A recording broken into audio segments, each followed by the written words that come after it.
தமிழகத்துல சாதி இருக்குன்னு நம்புறீங்களா? கண்டிப்பா டெஃபினட்டா இருக்கு. இன்னும் எங்க ஊர்ல இருக்கு நிறைய.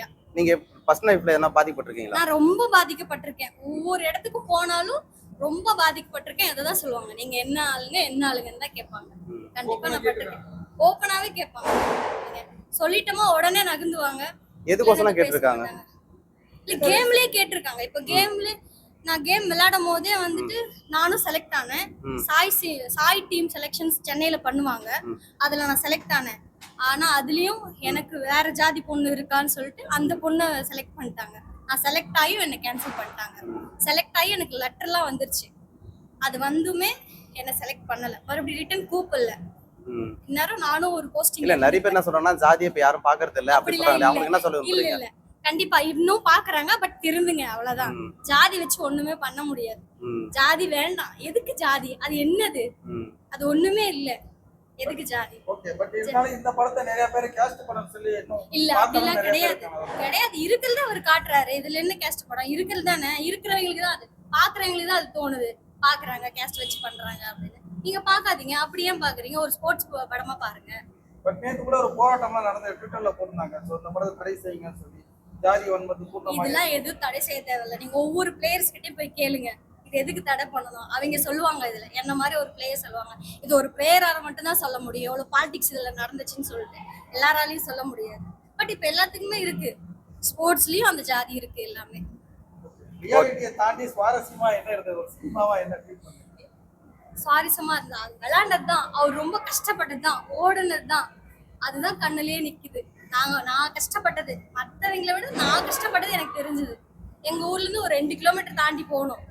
அந்த மாதிரி நான் அப்படி ஓடி ஓடிதான் கத்துக்கிட்டேன். அந்த மாதிரி இருக்கு. அதை பார்க்க எனக்கு கனெக்ட் ஆயிடுச்சு. எல்லா பிளேயருக்கும் கண்டிப்பா கனெக்ட் ஆகும். என்ன மாதிரி இருக்க பிளேயருக்கு. ஜாதி வச்சு மேல வர பிளேயருக்கு எப்படின்னு தெரியாது. அவர் இதே மாதிரி ஒரு இன்னும் நிறைய நல்ல படம் எடுக்கணும்னு நினைக்கிறேன். இந்த படம் எடுத்ததுக்கு அவருக்கு ரொம்ப நன்றி சொல்றேன். படம் நல்லா இருந்தது. பர்சனலா எனக்கு ரொம்ப கனெக்ட் ஆயிடுச்சு. நானும் இந்த கபடி பிளேயர் தான். ஸோ அதனால வந்துட்டு நான் 9 ஸ்டேட் ஆடி இருக்கேன். ஆனால் ரொம்ப கனெக்ட் ஆச்சு. ஃபர்ஸ்ட் பார்க்கும் போதே வந்துட்டு எனக்கு அழுக வந்துச்சு. ஏன்னா நாங்களும் லைஃப்ல இது எல்லாமே நான் ஃபேஸ் பண்ணது நானும். பட் என்னால வந்துட்டு போக முடியல. எனக்கும் இதே மாதிரி நிறைய பாலிடிக்ஸ்லாம் நடந்துச்சு. அதுவும் பொண்ணுங்களுக்கு எவ்வளவு நடக்கும்னு உங்களுக்கே தெரியும் இல்லையா? நிறைய நடந்துச்சு. அதனால என்னால போக முடியல. பட் 9 ஸ்டேட் நான் ஆடி இருக்கேன். பட் அதை ஒவ்வொரு விஷயம் பார்க்கும்போது நான் எவ்வளவு கஷ்டப்பட்டனோ, ஓடி ஓடி கஷ்டப்பட்டேன். நானும் ரொம்ப கீழே இருந்தா மேல வந்தேன். ரொம்ப கஷ்டப்பட்டேன். அதே மாதிரி இது வந்து எங்க அண்ணனோட ரொம்ப கனெக்ட் ஆயிடுச்சு. எங்க அண்ணனுக்கு வந்து எப்படி, எங்க அண்ணன் நேஷனல்ல போய் விளையாடும் போது அவரே இப்படிதான் கேன்சல் பண்ணாங்க. பட் இவருக்கு ஹெல்ப் பண்றதுக்கு ஒரு ஆள் இருந்தாங்க. எங்க அண்ணனுக்கு ஆள் இல்லை. இப்போ சேலம் மின்னாமல்லியில இருந்து ஒரு டீம் எங்க அண்ணன் உருவாக்கிட்டு இருக்காரு. அவர் பேரு வெற்றி செல்வர். அசோக சக்கரான்னு ஒரு டீம். சேம் அதுக்கு இது ரொம்ப கனெக்ட் ஆகுது. ரொம்ப நல்ல படம். கபடி பிளேயர் எல்லாரும் பார்த்தாங்கன்னா அவங்களுக்கு நல்லா கனெக்ட் ஆகும். பட் நீங்க லைவ்ல சந்திச்சதுக்கும் சினிமா சேம் அப்படியே இருந்துச்சு. இது எனக்கு சினிமா மாதிரியே இல்ல. நான் எப்படி ஃபீல் பண்ணனும், நான் சின்ன வயசுல இருந்து எப்படி ஃபீல் பண்ணனும். நான் 7th படிக்கும் போதுல இருந்தே விளையாண்டுட்டு இருந்தேன். இப்போ ஒரு 3 இயர்ஸா தான் விட்டுட்டேன். 7th படிக்கும் போதே விளையாண்டா அதே மாதிரியே இருந்துச்சு. நல்ல படம். கண்டிப்பா எல்லாரும் பார்க்கணும். குருவோட எமோஷனலா உங்களுக்கு கனெக்ட் ஆச்சா?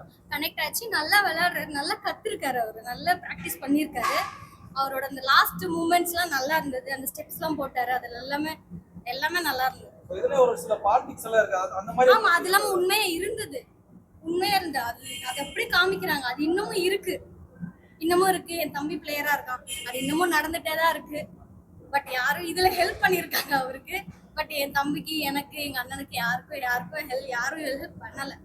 யாரும் கீழ இருந்து வந்தா யாரும் பண்ண மாட்டாங்க. இப்போ படத்துக்கு வேணா இது பண்றாங்கன்னு சொல்லலாம். பட் இது உண்மை சம்பவம் தான். உண்மைதான் பண்ணிருக்காங்க. பட் எல்லாத்துக்கும் ஹெல்ப் பண்ணா நல்லா. அவங்களும் நம்ம நிறைய பிளேயர் இருக்காங்க. இப்ப பாருங்க, தமிழ் தலைவாஸ் இருக்கு இல்லையா? இப்ப பாருங்க, நிறைய டைம் தோத்துட்டாங்க. பட் நல்ல பிளேயர் நிறைய பேர் இருக்காங்க. ஆனா அவங்களை யாரும் எடுக்க மாட்டேங்கிறாங்க. பாலிடிக்ஸ், பணம், ஜாதி இது எல்லாமே இருக்கு. அதெல்லாம் விட்டுட்டு நல்ல பிளேயரா பார்த்தாங்கன்னா போதும். சினிமா மட்டும் தான் இருக்கு. ரியல் லைஃப்ல யாரும் சப்போர்ட் பண்ண மாட்டாங்க. ஆமா, சினிமாவா தான் இருக்கு. பட் எத்தனை படம் இவர் எடுத்தாலும் யாரும் திருந்த மாட்டேங்கிறாங்க. அவ்வளவுதான்.